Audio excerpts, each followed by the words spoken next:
Welcome to the Trade Show Podcast, the home for conversations with global leaders in the trade show and events business. Our show will bring you face to face with experts who speak about the possibilities and trajectories of this $50 billion industry. I'm your host Shubhanjan Sarkar, founder of Pitchlink, the next generation visitor engagement platform where our mission is to make conversion easy.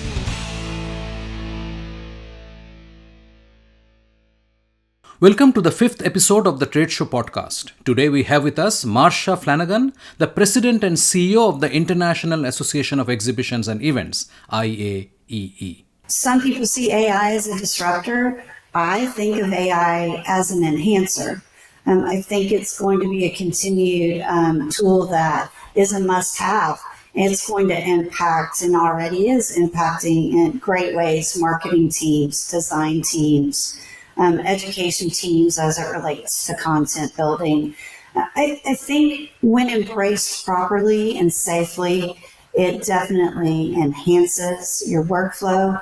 It promotes, I think, process improvement. It just really helps to work, I think, smarter and not harder. Marsha Flanagan is the President and CEO of the International Association of Exhibitions and Events. As IAEE's president, Flanagan is responsible for the management of the organization's full-time professional staff, leading business development, directing fundraising efforts, advocating for the industry and the organization's members, providing organizational leadership and strategic counsel to the board.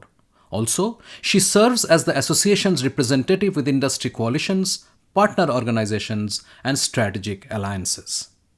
Prior to joining IAEE, Flanagan was the Director of Content Strategy and Development at the Promotional Products Association International, where she was responsible for steering strategy and the development and delivery of all professional development and editorial offerings. She spent 6 years in the medical industry, serving in various roles, overseeing operations, purchasing, revenue cycle management, marketing, and business development. Marsha began her career with Meeting Professionals International and spent 12 years in various roles, including Executive Vice President of Professional Development. She was named one of the 25 most influential people in the meetings industry by Successful Meetings in 2017 and named to the Biz Bash inaugural Top 500 in the events industry in 2018 and 2019. In 2021, she was listed in Meetings Today as a 2021 trendsetter. She also obtained her GBAC Trained Technician Certificate of Completion from the Global Biorisk Advisory Council, a division of ISSA, in 2021. Flanagan received her bachelor's degree from Texas Christian University and her master's in education from the University of Arkansas, specializing in meeting tourism and recreation management. She obtained her certified in exhibition management designation in 2021. Marsha is a fifth-generation Texan, loves sports and the outdoors and spending time with family. Now, on to this insightful episode with Marsha Flanagan. Marsha, welcome to the Trade Show Podcast. I am really very, very happy to have you on the show because you have a very long association with the industry, and you are looking at it from a unique vantage point from IAEE, and now you are running it. So I'm really excited to have this chat. Welcome. Thank you so much for having me. Let's dive in. So to start with, where do you see the original mandate of IAEE and where it is headed, given where we see the trade show industry, trade show and events industry headed? Where do you see it going as an organization and the priorities that you see vis-a-vis the requirements that your members are expressing to you? Well, IAEE is a trade association, and our members are those who either produce trade shows or supply the services for those trade shows. We have members in 50 countries, and we've got about 10,000 individual members representing 1,500 companies. Post COVID, we saw a major drop, obviously, in membership, employees, and things are slowly coming back. Some countries have bounced back a lot quicker than other countries. I've traveled throughout Asia over the last few months, and it's amazing how things have come back so quickly. I know just even economically, in the United States, the latest data shows that we've contributed just over $90 billion to the U.S. economy, which is up over about $78 billion this time last year. We're still recovering. Our economist says full recovery for our industry is really not until now, first quarter of 2026. So there's still time needed for companies to heal and to implement some tactics and such to help their shows grow. We just produced CEIR, which is the Center for Exhibition Industry Research, just came out with some new research on how exhibitors can attract those attendees to their booths and engage with them. And we're seeing the need from all of our members to just help their shows grow, deal with workforce development issues, navigate the sustainability piece and such. So there's a lot of moving parts. I just kind of mentioned a lot of things that we're working on for our members.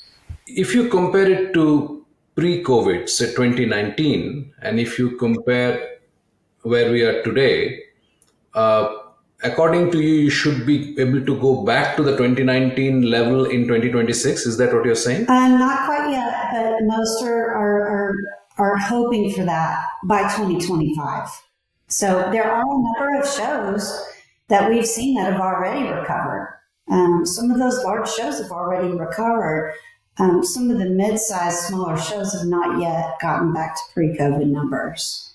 So is it because the industries that they serve, they are not yet up to speed, or is it because the attendees are not yet wanting to come out and participate? What's the cause really? Well, it's a couple of things. I think first it is industry specific. So if you look at the various industry sectors, some have recovered much more than others.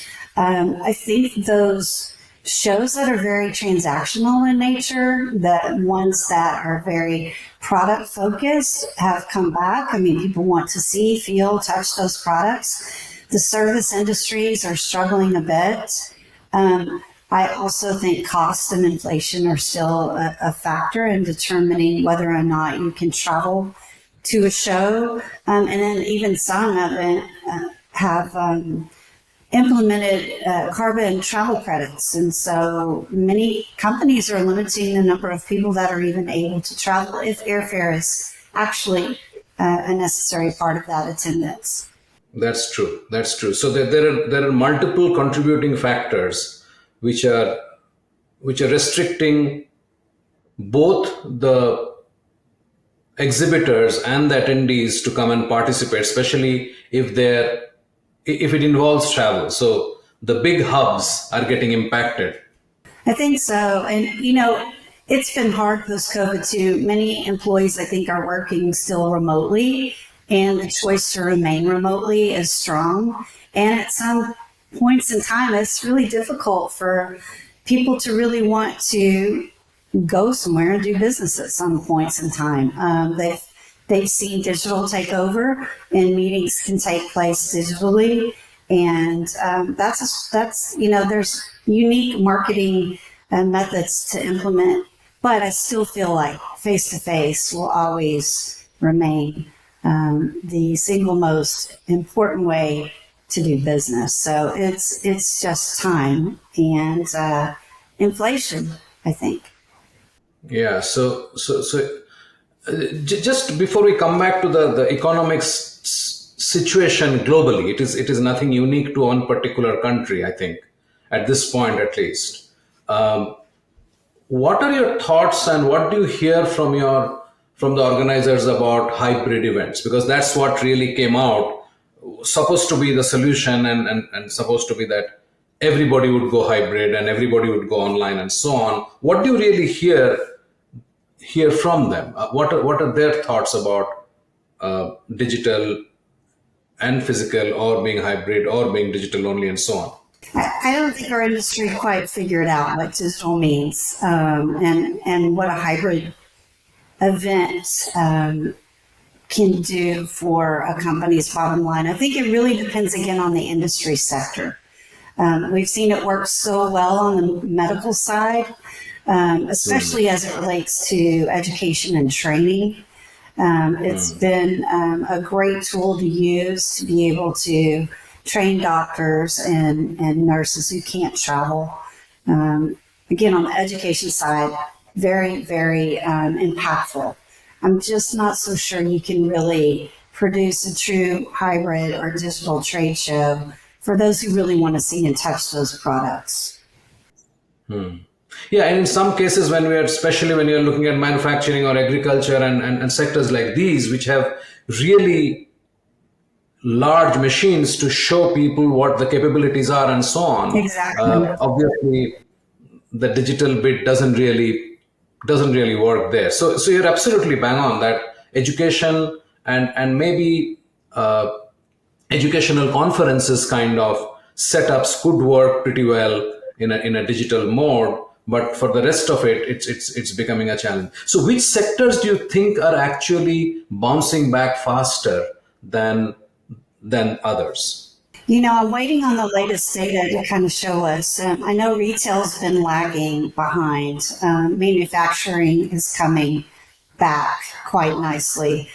We are due to receive those Q2 results soon. So it will be interesting to see the latest data.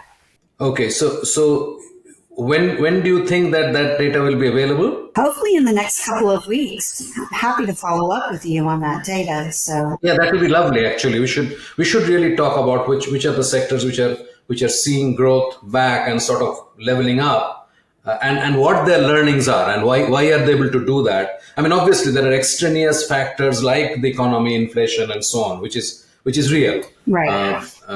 And this is not trivial expense. I mean, participating in a trade show is not a trivial expense. I mean, okay, if you're traveling, fine. If you're an attendee, I think still manageable. But if you are setting up a booth, the need for ROI becomes very, very strong, and it's a mix of many factors. So, talking of that, what are you hearing from the second most critical component of the ecosystem, which is the exhibitors? What is their sentiment currently? What do you hear from them? Well, we're continuing to hear the need to demonstrate exhibitor ROI, definitely. And the recent SEER data shows that actually one of the tactics that's coming back is the need for exhibitor training. Due to COVID, many jobs were, as I mentioned, were changed or eliminated. New staff have been brought on. And so many people are exhibiting now that don't have that historical knowledge and are new to these companies and need that training necessary to be a successful exhibitor. That's one piece we're seeing. Another is, again, the continued costs. So how can the show organizers work with the exhibitors as it relates to cost savings? Sustainability, again, there are a number of tactics that exhibitors are being asked to follow by those show organizers to produce a more sustainable event. So that's created some extra activity on the side of the exhibitor. It's really, I think, the important thing that we need to stress is the overall partnership between a show organizer and an exhibitor, that both are set up for success. There has to be that relationship there, and through great communications, the use of technology tools that are out there to help exhibitors, and through training, I think that successful events can take place. You touched upon quite a few things over there, so let's break them down. The first part is manpower crisis, Yeah. which I guess is at two levels. One is at the companies themselves, which means when I say companies, I mean the exhibitors. Their internal challenges in terms of losing some of their people post COVID and not having enough people to come and man the booth effectively. And there, the education is really internal. There is nothing much as an organizer one can do to train their people in their products and services. So it's an internal challenge that the exhibitors are possibly facing. However, there is a parallel part to it, which is the kind of temporary help that you used to hire at the booth. And what I hear is there's significant shortage of people who actually understand how trade shows work. So a lot of them have moved on and gone into other businesses, because for 3 years there was at least 2 years there were no meaningful jobs available to them. What is the landscape looking like there, Marsha? So I can tell you in the United States, we have not yet bounced back completely. I don't think that a majority of our companies are fully staffed again. Workforce development is one of the top priorities for IAEE. In fact, we're currently working with the Department of Labor to update the current existing competency model that actually has our industry listed as a sector, which includes all of the skills and knowledge and abilities to succeed in our career. There is a separate division of the Department of Labor that houses all of the jobs that one can go in as a career counselor at various academic levels and search for jobs and make those decisions as to career paths. And we're working with that group as well to be inserted into those discussions so that exhibitions are truly seen as a viable career path in the United States. And I'm excited about this project because it's been a long time coming. It's been 20 years of work to be formally recognized by the Department of Labor. And the beauty of the project is then that same model can be replicated with other governmental agencies around the world. So once we're recognized in the U.S., we can help lead the efforts in other countries. It's behind the scenes work. It's super necessary. Doesn't often seem like an impact to the general public, but it is great work that's happening. So I think it will make an impact long term, and hopefully the pipeline of new employees will happen. Or the good thing about the new employees we are seeing enter the workforce are, to your point, they're coming from other industries. They have new and fresh perspectives. I think it's creating a great culture of innovation, and that's what we need to succeed in the next 100 years. Absolutely.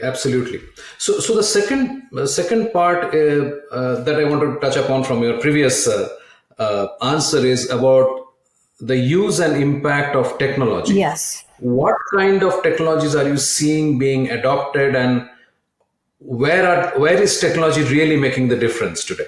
Well, I think the top technology that's the talk of the town is really AI, and how is AI going to impact our industry? Some people see AI as a disruptor. I think of AI as an enhancer. I think it's going to be a continued tool that is a must-have. It's going to impact, and already is impacting in great ways, marketing teams, design teams, education teams as it relates to content building. I think when embraced properly and safely, it definitely enhances your workflow.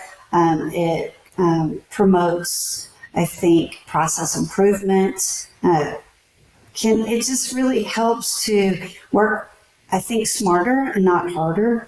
And I don't yet know the impact long term on our industry.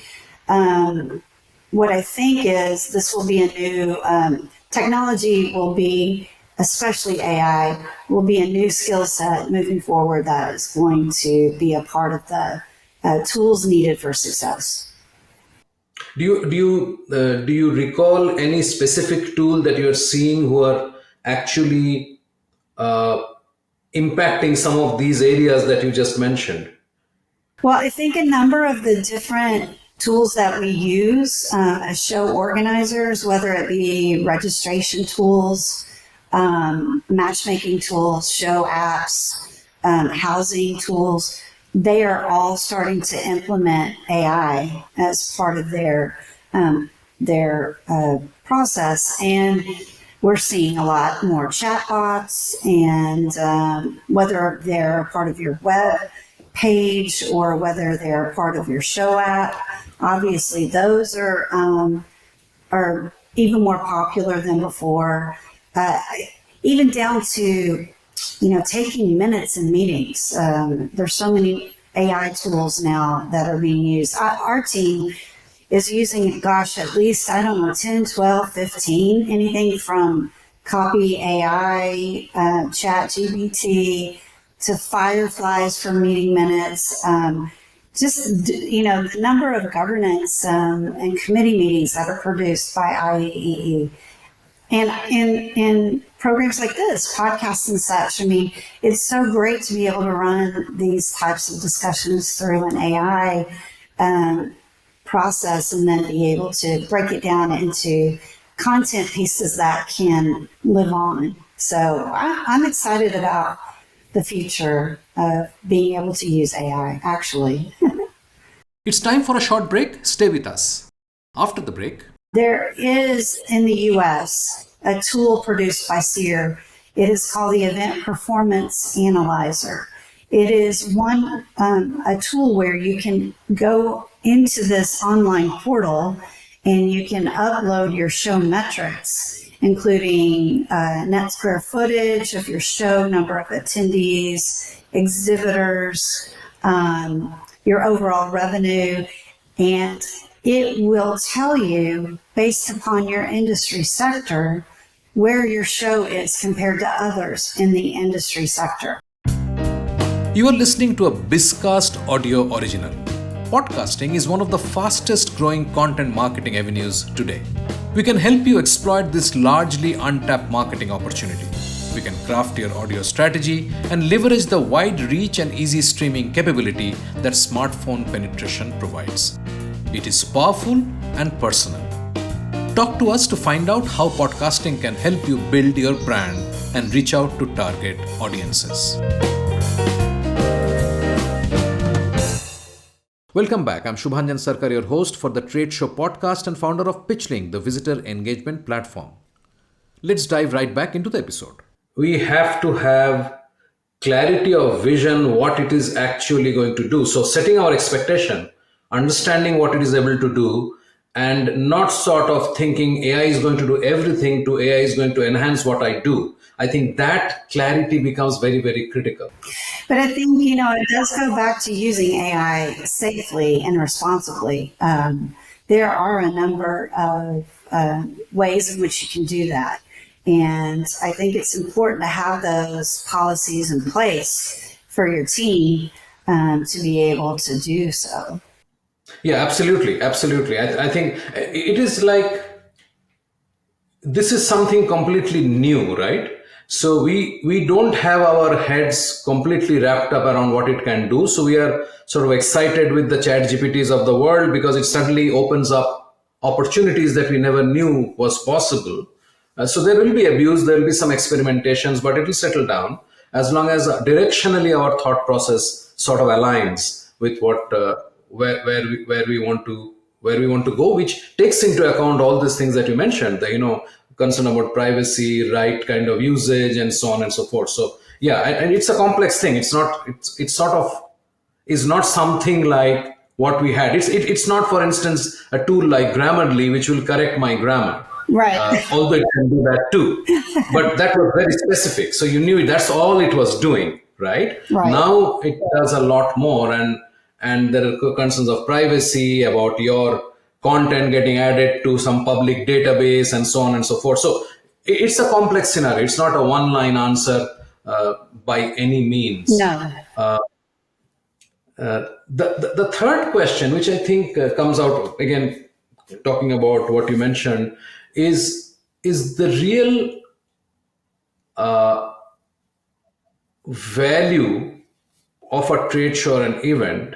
I mean, if it is a sports or a music event, there the ROI for the investor, because there is no middle person, right? So there's the organization and there is the attendee.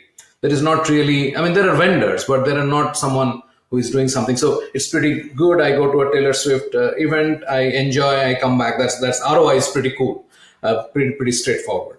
But when it comes to trade shows, which are essentially B2B, where I guess our focus is, there is a lack of clarity as to how one can get ROI. And what are your thoughts about that? And it becomes more critical because of the economic scenario that we are talking about, inflation, cost, and so on and so forth.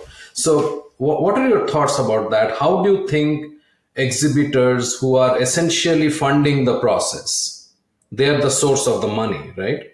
How do they get the best ROI for their investment? And what is the thought in the industry currently, in the organizer's mind, in the exhibitor's mind? What do you see there?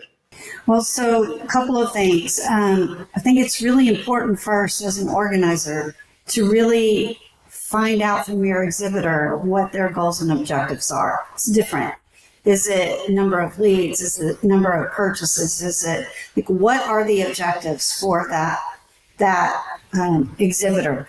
I think it is very important to share any information you can with your exhibitor. Back to the whole training piece. If there are tactics that we are seeing that our research is supporting as ones to implement for success, it is imperative that those exhibitors are trained properly. Again, you can't assume that all exhibitors are coming in understanding the tools available and how to use them. I think that is one thing. The other thing is, as it relates to the show organizer and the impact of their show, there is in the U.S. a tool produced by SEER. It is called the Event Performance Analyzer.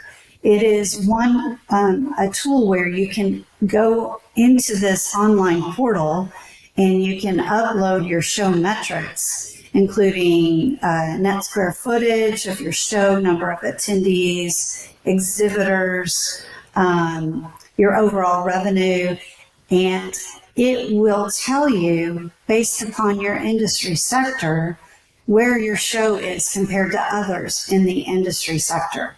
So you can see the performance over 10 years, how your show's been performing. A lot of people use these tools for benchmarking purposes, for strategic planning, where they see the trajectory of their show in the future. We're incorporating new metrics such as potentially NPS scores and things of the like, because there are more metrics being needed to prove the success of the show beyond just the size. Because we're also seeing data showing that the size of the booths are actually smaller. The purchase size of a booth is dwindled, but the amount of money being spent is more. So exhibitors are looking for activations, advertising. In fact, on-site signage and banners are the number one most preferred method of spending money right now outside the booth. So this is where it has to be a consultative process in meeting the needs of what the exhibitor wants. And I think a la carte sales approaches are very popular, as opposed to just a bundled one type of purchase. So a lot of moving parts there, but it's moving. I think the whole consulting piece is really, really, really key. Would you elaborate a little more, because we don't get to talk about this much, and I know that you know a lot that is going on. So would you just go in a little more in the depth and talk about the tools, about the processes, about training the exhibitors about the tools and technologies and what else they can do. I would request you to do that. Yeah, so I've seen organizers do a number of things. I've actually seen virtual training with the exhibitors through the technology providers. So partnering with the technology providers to provide virtual training, whether on demand or live, for the exhibitors on how to use the various tools that they may have access to. That's one thing that I've seen lately. I have seen chatbots specific to exhibitors, separate from those that are related to attendees. So instead of having one chatbot for all, there are now persona-based chatbots. So if your customer service level then is elevated for those exhibitors versus whose needs are separate, right, from an attendee.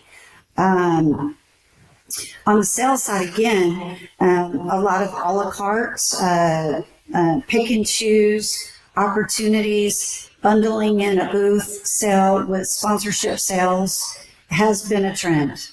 So, again, the booth sizes may be, we've seen shrink a bit, but the sales are larger. So it's important to have those packages, whether it be digital or on-site activations or advertising opportunities. So it's a lot of also beyond just that initial sale or of the booth space. It's the upsell process. It's the consulting process. It's a continued conversation between the sales team and the exhibitor as time evolves. It's also very important because SEER research is showing that something upwards of 80% of show registrations come in within 4 weeks of a show. And so that conversation with the exhibitors is very different. If they're looking to see who's registered for an event, they may not see that complete list until so very close to the execution of the event. So that is such a challenge for the show organizer for many other reasons. But it's been a trend we've seen that registrations do not come in until the last 4 weeks before the show.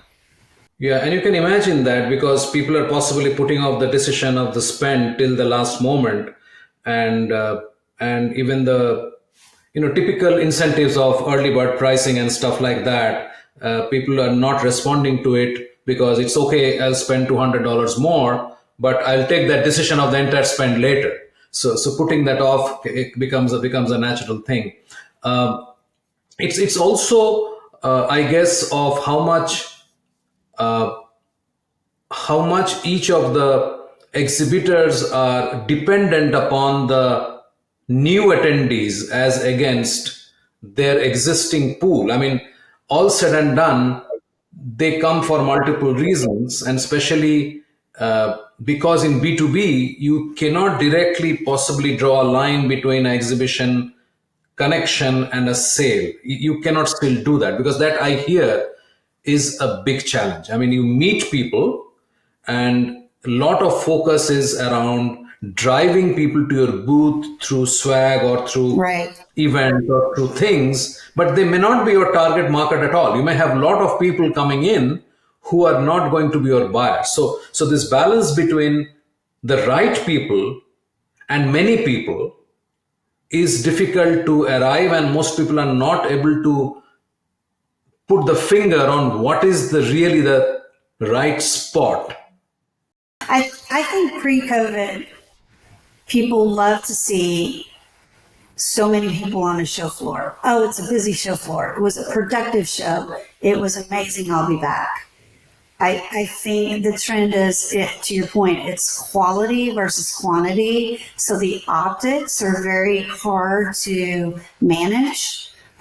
So while the show floor may not seem buzzing or busy, the right people are there. It's also important to to your point, if you bring in new attendees, whether it be the younger buyers, the potential buyers, the future buyers, that is also very important, and that's a different connection point, right? So educating the exhibitors on who is there, why it's important to communicate with those, whether they may not be a current buyer, they will be a buyer. I think that's a trend we've seen. And on the exhibitor side regarding new, it's all about growth. How do you grow your show? How do you grow your exhibitors? And it's so important to take a look at your product mix. And, growth may not necessarily come from your current group of exhibitors. You may have to completely go outside of your typical exhibitor to find a new revenue stream. It's just time to innovate and really dig in to see what your attendees are looking for. It's so important. You cannot build a show and expect people to come if it doesn't meet their needs. Correct. And can you talk about a few good examples of what some organizers are doing very well towards this? Well, I think a number of shows I have seen, they have created organizer personas. That's not a new tactic to create a persona, but really digging into finding out what they are looking for. A lot of questionnaires, a lot of customer service surveys, a lot of virtual conversations with their members if it's B2B.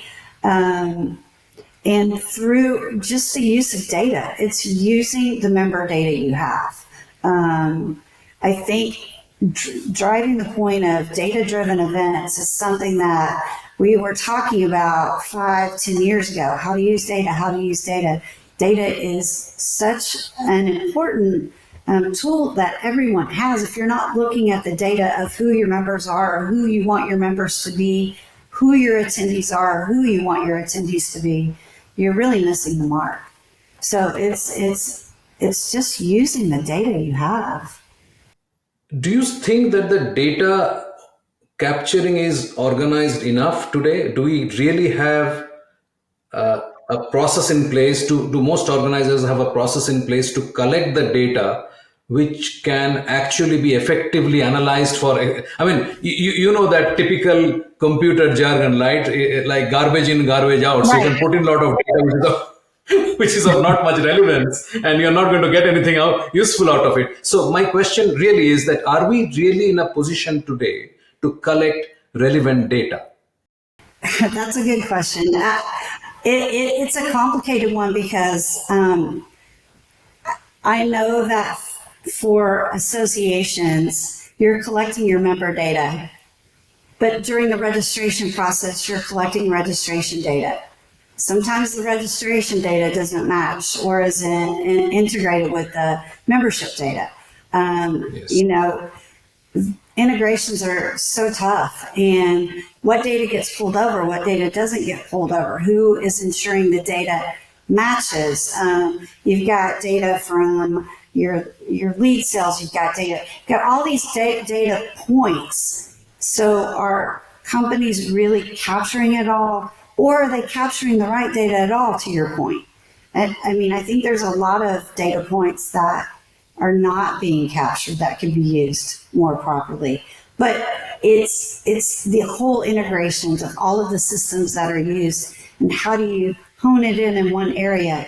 And then once you do have all this data, sometimes it feels like, oh my goodness, I need a data analyst. This is way above, this is so much data, what do we do with it? So, and that's not something that many of the small to mid-sized shows have on their staff. They don't have that data analyst. The larger shows absolutely have those people that can rely on the data. So that's a challenge for smaller association organizers. Right, and possibly that's one place where the AI can help. True. Potential. So if somebody develops a protocol or an engine which can actually ingest this data, sparse out the relevant ones, and then throw out some meaningful output, I think that could be one interesting plan, because then the cost will be something which smaller organizers can also. I mean, obviously, see, if you're a very large, if you're a CES, you can do Right. 100 different things, right? Right. I had the opportunity of meeting Gary Shapiro long back in 2008, 2009. He's a great guy. I mean, he knows what he's doing, right? But having said that, there are only a few of that size or of that kind of brand where, nothing impacts it, so to say. But for the most of us, I think that's a bigger, much bigger challenge. Coming to your expertise, I want to know, you have grown organizations, how difficult it is to have to run an organization like IAEE, having people continue to remain within the organization.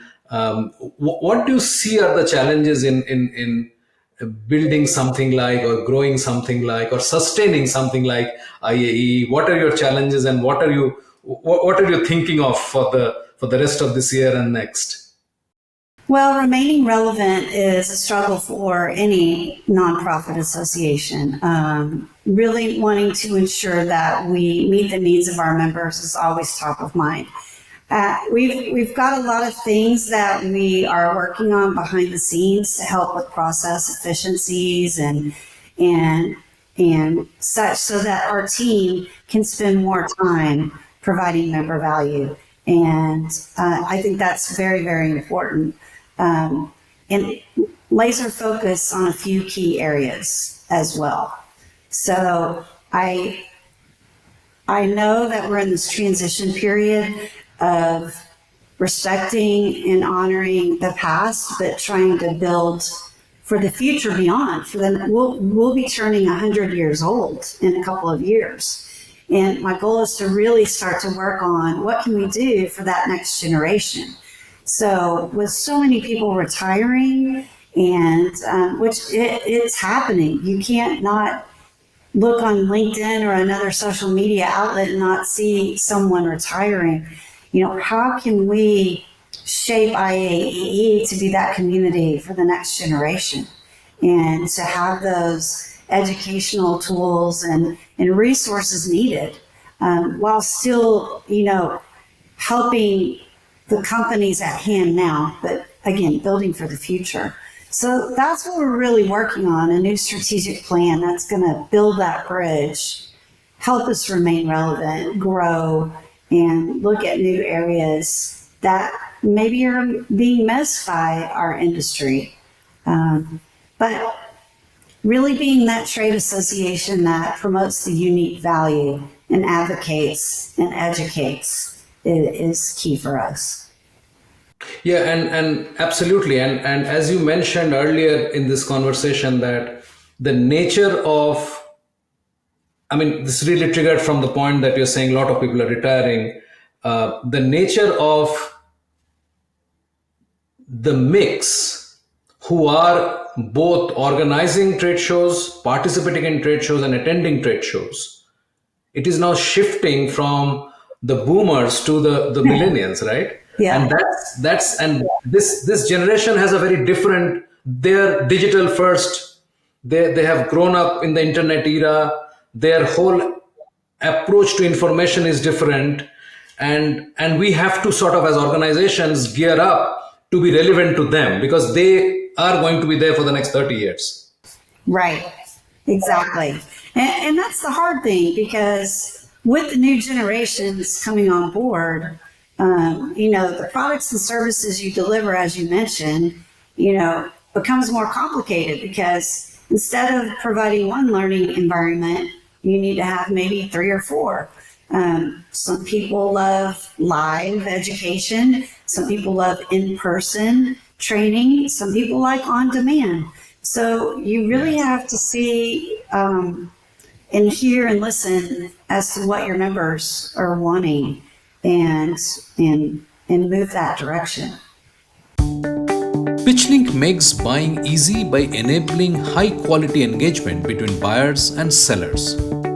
Through its presentation and discussion modules, sellers create customized sales narratives using sales collaterals and personal videos, and reach out to prospects through a non-intrusive, buyer-qualified engagement process. PitchLink requires no installation or download, contains and manages the entire repository of sales collaterals and buyer-seller conversations. Talk to us to know more about how you can engage with customers without interruption. Connect with us on LinkedIn or visit tradeshowengage.com. That is tradeshowengage.com. Before I let you go, anything you would like to talk about, which is sort of keeping you excited about the next phase? I'm just so very honored to be asked to lead IAEE. I've been in this industry for 30 years. I grew up in this industry. I even have a degree in meeting management. This is the path I chose. I hope that I can be the servant leader that I have seen so many others be, that I see as mentors.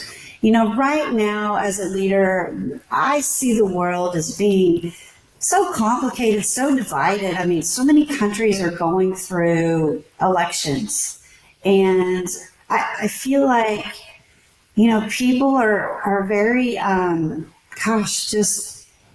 they're on edge, they're stressed, there's so much change in their jobs and in their careers. I just hope to be the leader that can bring some sort of stability, hope, a bright light. I just want everyone to really find their place and purpose within their career path, because I have, and be able to share that journey and help the next generation. I really do. I just want everyone to remember, as difficult as the world may seem, just being kind can make a difference. That's such a nice note to end this chat. Marsha, this was wonderful. I really would like to come back to you once the numbers are out and talk to you about what that is saying. And I'll circle back to you. I will circle back for other things as well. I need to learn a lot, and I would like to also know how I can, for all practical purpose, I'm a nobody. What can I do for IAEE? Well, that's amazing. Once that data comes out, we can definitely have another conversation. With the data changing so quickly now and the industry recovering, I really want to provide the latest data. And so just a few weeks out, we can definitely jump on another event. Right. I'll be in touch, and maybe towards the end of August, I will sort of ping you, and then you'll be able to tell me when we can schedule, sometime in September maybe, and we will circle back, and I look forward to that conversation. Thank you so much. Thank you so much. Thanks for coming on the show. Thank you. We have a fantastic lineup over the next couple of episodes featuring great conversations on engaging your booth visitors and maximizing your ROI from your trade show investments. Subscribe in your favorite podcast app so you do not miss a single episode. Thanks for listening. Thank you for being with us today on the Trade Show Podcast, the podcast of record for the trade show and events industry. Here we talk to movers and shakers of the $50 billion trade show industry and identify ideas, challenges, tactics and strategies to leverage the first-party intent inherent in the trade show business. We hope this conversation helped inform and motivate as we all navigate a rapidly changing business environment. For us, these are enlightening conversations enriched with knowledge and expertise. We encourage you to go out and implement some of the ideas we discussed today. We hope to have you with us again in the next exciting episode of the Trade Show Podcast. If you liked what you heard, subscribe to the show in your favorite podcast platform like iTunes, Google Play, Spotify, or wherever else you get your podcast from, and give us a rating while you are at it. This is a Bizcast original podcast and is produced for PitchLink, the next generation visitor engagement platform where our mission is to make buying easy.